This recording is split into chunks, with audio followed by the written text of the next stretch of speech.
In this quick video, I'm gonna show you how to make OBS recording quality better. First, open OBS and go to settings in the bottom right corner. From the menu on the left, click on video. Set the base resolution to 1920 by 1080 or match it to your screen's native resolution. Next, change the output resolution to 1920 by 1080 as well.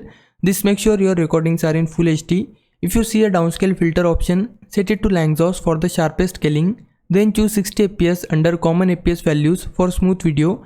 Now here's a quick tip. If you are not recording gameplay, you can reduce your fps to 30 in the video settings. This helps you maintain quality while keeping the file size lower.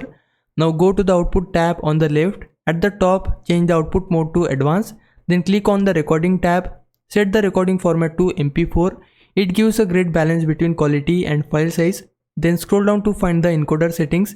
If you see bitrate, increase it to 10,000 kilobits per second or higher. For even better quality, you can use 16,000 or 20,000. But if you see CQ level instead of bitrate, just remember lower numbers mean higher quality. A value of CQ 18 works well for most setups. When you are done, click apply, then OK. And that's it. Your OBS recording should now look much better.